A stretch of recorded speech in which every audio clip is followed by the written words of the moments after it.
வைகாசி விசாகத்தை முன்னிட்டு திருச்செந்தூர் சுப்பிரமணிய சுவாமி கோவிலில் முருகப்பெருமானுக்கு தீபார்த்தனை நடக்கும்போது எடுக்கப்பட்ட ஒரு அரிய வீடியோ காட்சியை தான் இப்போ நாம் இந்த வீடியோவில் பார்த்துட்ருக்கோம். இந்த வீடியோவில் முருகன் கண் திறப்பது போல ஒரு அரிய நிகழ்வு தோன்றுகின்றது.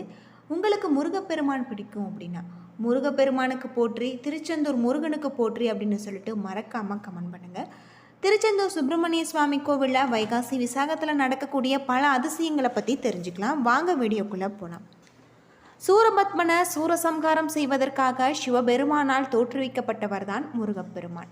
தேவர்களையும் முனிவர்களையும் வெகு காலமாக அச்சுறுத்தி வந்த சூரபத்மன் தாரகாசுரன் என்னும் அரக்கர்களை அழிப்பதற்காக முருகன் அவர்களுடன் போர் புரிய துவங்கியிருக்கார்.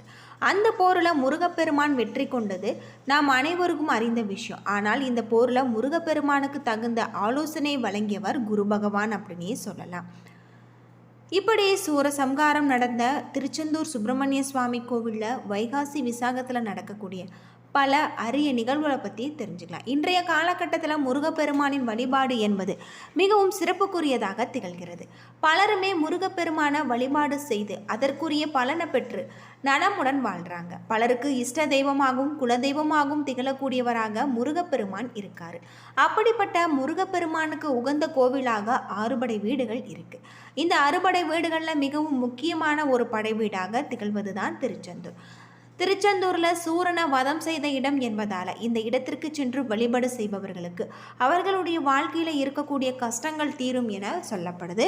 அப்படிப்பட்ட கஷ்டங்கள் தீரவும், வேண்டுதல்கள் நிறைவேறும், முருகப்பெருமானின் அருளை பெறவும் திருச்செந்தூர் செல்ல வேண்டிய முக்கியமான சில இடங்களும் இருக்குது. அங்கு சென்று வழிபடுவதன் மூலம் நம்முடைய வாழ்க்கையில் பல நன்மைகள் ஏற்படும். நம்முடைய சேனலில் வாராகியம்மன் ஜோதிட நிலையத்தில் அனைத்து விதமான பிரச்சனைகளுக்கும் தீர்வு சொல்லப்பட்டு வருது.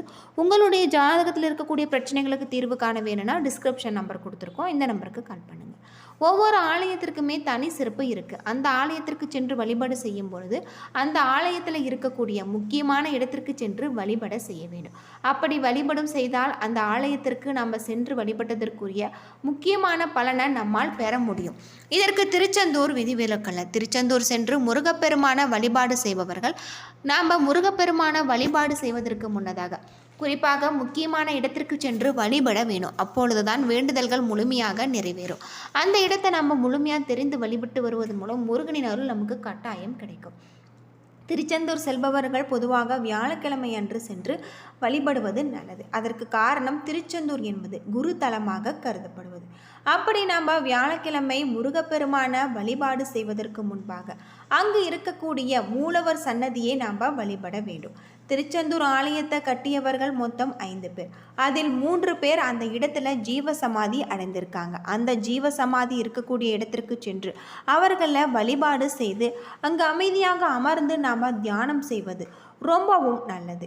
உங்களுடைய வேண்டுதல்களை நீங்கள் முன்வைத்த பிறகு முருகப்பெருமான சென்று பார்த்தால் அந்த வேண்டுதல்கள் நிறைவேறும் என சொல்லப்படுது.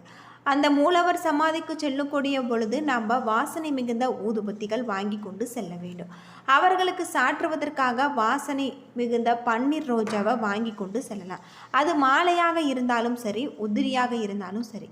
அடுத்ததாக ஒரு மண் அகல் விளக்கு சுத்தமான பசுனை ஊற்றி தீபம் ஏற்ற வேண்டும். நல்ல எலுமிச்சை பழமாக 3 எலுமிச்சை பழங்களை வாங்கி வந்து அவர்களுடைய ஜீவ சமாதியில் வைத்து உங்களுடைய வேண்டுதல்களை மனதார கூறிவிட்டு அதில் ஒரே ஒரு எலுமிச்சை பழத்தை மட்டுமே திரும்பி எடுத்து வர வேண்டும். முருகப்பெருமான வழிபாடு செய்வதற்கு முக்கியமாக இந்த மூவர் சமாதியை சென்று நாம் வழிபட்டு வருவது முருகப்பெருமானின் வழிபாடு செய்த நம்முடைய வேண்டுதல்கள் அனைத்துமே நமக்கு நிறைவேறுவதோடு முருகப்பெருமானின் அருளும் நமக்கு பரிபூர்ணமாக கிடைக்கும். எடுத்து வந்த அந்த ஒரு எலுமிச்சை பழத்தை வீட்டில் இருக்கும் அனைவருமே சாப்பிட வேண்டும். திருச்செந்தூர் சென்று முருகப்பெருமான வழிபாடு செய்வது எந்த அளவிற்கு முக்கியமோ முருகப்பெருமான வழிபாடு செய்வதற்கு முன்பாக நாம் மூவர் சமாதிக்கு சென்று அவர்களை வழிபாடு செய்வதும் மிகவும் முக்கியம். இதுவரை இந்த வழிபாடு செய்யாமல் இருப்பவர்கள் இனிமேல் செய்து வழிபட்டு பாருங்கள், முழுமையான பலனை கிடைக்கும் அப்படின்னும் சொல்லப்படுது. திருச்செந்தூர் சுப்பிரமணிய சுவாமி கோவில் பல்வேறு சிறப்புகளை கொண்டிருக்கக்கூடிய வகையில் இருக்குது. எந்த ஆலயத்திற்கு செல்வதாக இருந்தாலுமே அந்த ஆலயத்தில் இருக்கக்கூடிய தெய்வத்தின் அருள் பரிபூர்ணமாக கிடைத்தால் நம்மால் அந்த ஆலயத்திற்கு செல்ல முடியும். பலருக்குமே பல பிரபலமான புனிதமான ஆலயங்கள் செல்ல வேண்டும் என்ற ஆசை இருந்தாலுமே அதற்கான முயற்சிகளை செய்தாலுமே ஏதாவது ஒரு சூழ்நிலையில் அது தள்ளி போய் கொண்டே இருக்கும், அது தடங்களும் வந்து கொண்டே இருக்கும். அந்த வகையில் பலருமே ஆசைப்படக்கூடிய ஒரு கோவிலாக திகழ்வது தான் திருச்செந்தூர். அது மட்டும் இல்லாமல் இந்த திருச்செந்தூர் முருகப்பெருமானை நம்ம வழிபாடு செய்வதன் மூலம் நம்முடைய வாழ்க்கையில் நல்ல ஒரு மாற்றங்கள் ஏற்படும் அப்படின்னு சொல்லப்படுது. முருகப்பெருமான திருச்செந்தூர் சென்று தரிசிக்க வேண்டும் என்று ஆசைப்படுபவர்கள் இப்படி சென்று தரிசிக்கும் பொழுது நம்முடைய ஆசைகள் அனைத்துமே நிறைவேறும் அப்படின்னு சொல்லப்படுது. அறுபடை வீடுகளில் இரண்டாவது படை வீடாக திகழக்கூடியது திருச்செந்தூர் கோவில். அசுரரை வதம் செய்த இடமாக இந்த திருச்செந்தூர் திகழ்கிறது. மேலும் குருதலமாக கருதப்படுது. முருகப்பெருமான் சிவபெருமான வழிபட்ட தலமாக இந்த தலம் திகழ்கிறது. இதனால தான் வேறு எந்த முருகப்பெருமானிடம் இல்லாத ஒரு சிறப்பு இங்கு இருக்கிறதாக சொல்லப்படுது. அப்படிப்பட்ட சிறப்பு வாய்ந்த இந்த ஆலயத்திற்கு செல்லும் பொழுது நாம் சில வழிமுறைகளை பின்பற்றி வழிபடுவதும் நல்லது. பொதுவாக முருகப்பெருமானுக்கு உகந்த கிழமையாக செவ்வாய்க்கிழமையும் இருக்குது. பலருமே செவ்வாய்க்கிழமை சென்று வழிபட வேண்டும் என்று நினைப்பாங்க. அதில் எந்த ஒரு தவறும் இல்லை. அத்தோடு மட்டுமல்லாமல் இது குருதலம் என்பதால் வியாழக்கிழமைகளில் நம்ம முருகப்பெருமானை தரிசிப்பது மிகவும் சிறப்பு. புதன்கிழமை அன்று ஆலயத்திற்கு சென்று இரவு தங்கி வியாழக்கிழமை காலையில் முருகப்பெருமானையும் நம்ம தரிசனம் செய்யலாம். விசேஷகரமான நாட்களாக கருதப்படுவது சஷ்டி, கார்த்திகை போன்ற நாட்களில் கூட்டங்கள் அதிகமாக இருக்கும் என்பதால் முடிந்த அளவிற்கு கூட்டம் இல்லாத நாட்களில் நம்ம சென்று வழிபடுவது சிறப்பு. விடியற் காலையில் எழுந்து அங்கே இருக்கக்கூடிய 4 கிணற்றில் நீராடி கடலில் நம்ம முழிக்க வேணும். அது மட்டும் இல்லாமல் திருச்செந்தூர் முருகப்பெருமானை தரிசிப்பதற்கு முன்பாக கடை வீதியில் இருக்கக்கூடிய விநாயகருக்கு சிதறு தேங்காய் உடைத்து விட்டு அவரிடம் மனதார வேண்டிக் கொண்டு பிறகு முருகப்பெருமானை தரிசனம் செய்ய வேண்டும்.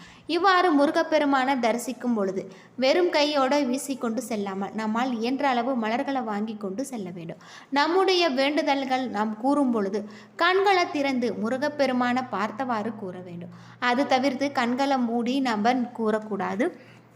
அப்படி அந்த நேரத்தில் முருகப்பெருமானை வேண்ட முடியவில்லை என்று நினைப்பவர்கள் முருகப்பெருமான் தரிசனம் செய்துவிட்டு வெளியே வந்து கோவிலுக்கு ஏதாவது ஒரு இடத்தில் அமர்ந்து வேண்டுதல்களை கூறலாம். கோவிலில் முருகப்பெருமானை தரிசனம் செய்த பிறகு எந்த தெய்வத்தை நீங்கள் வழிபடுகிறீர்களோ இல்லையோ கண்டிப்பாக ஒரு பகவானை வழிபட வேண்டும். முடிந்தால் அவருக்கு 2 தீபங்களை ஏற்றி வைத்து வழிபட்டு விட்டு வர வேண்டும். பிறகு அங்கு அசுரர்களை வதம் செய்த சூரசம்ஹாரமூர்த்தி இருப்பார், அவரையும் வழிபடுவது சிறப்பு. இவரை வழிபாடு செய்வதன் மூலம் நம்முடைய எதிரிகளுடைய தொல்லையிலிருந்து நாம் விடுபடுவோம்.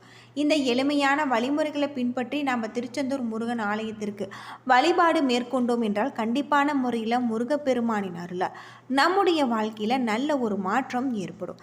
இந்த வைகாசி விசாக நாட்களில் முருகப்பெருமான மனதார வேண்டி வழிபட்டு வருவது நம்முடைய வாழ்க்கையில் இருக்கக்கூடிய பிரச்சனைகள் அனைத்திற்குமே தீர்வு கிடைக்கக்கூடிய ஒரு தலமாக திருச்செந்தூர் சுப்பிரமணிய சுவாமி கோவில் அமைஞ்சிருக்கு.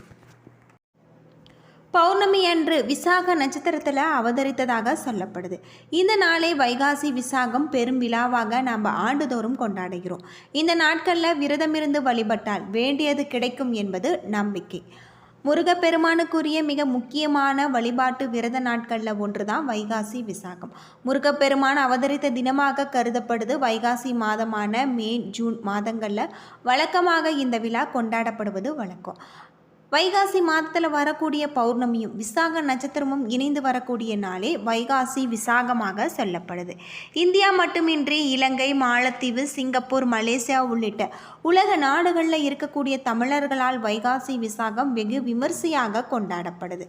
சிவபெருமானை நோக்கி பல ஆண்டு காலம் தவம் இருந்த சூரபத்மன் எனும் அசுரன் தனக்கு தாயின் கருவில் உருவாகாத அதே சமயம் சிவசக்தி ஒன்று சேர்ந்த ஒரு சக்தியால் மட்டுமே மரணம் ஏற்பட வேண்டும் என்று வரம் பெற்றான்.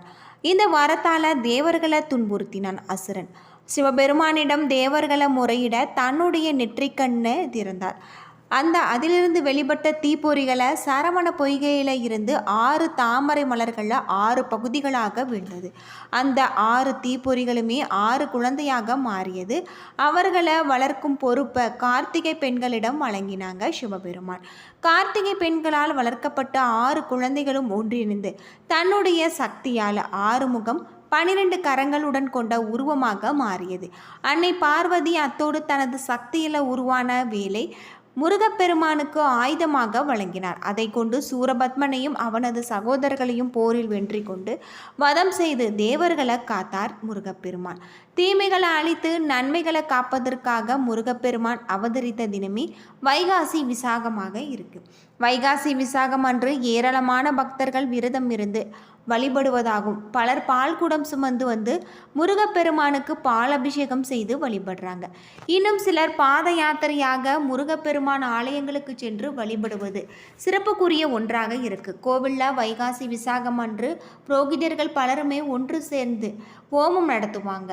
மிகவும் விசேஷமானதாகும். இந்த நாட்களில் முருகப்பெருமானுக்கு பால் பழம் இனிப்புகள் படைத்து வழங்கப்படுவது சிறப்பு. ஏன்னா நண்பர்களே, இந்த வீடியோ உங்களுக்கு பயனுள்ள ஒரு தகவலை தந்திருக்கும்னு நினைக்கிறேன். வீடியோ பிடிச்சிருந்தால் லைக் பண்ணுங்கள், ஷேர் பண்ணுங்கள், கமெண்ட் பண்ணுங்கள். நம்ம சேனலை சப்ஸ்கிரைப் பண்ணலாம். நன்றி நண்பர்களே.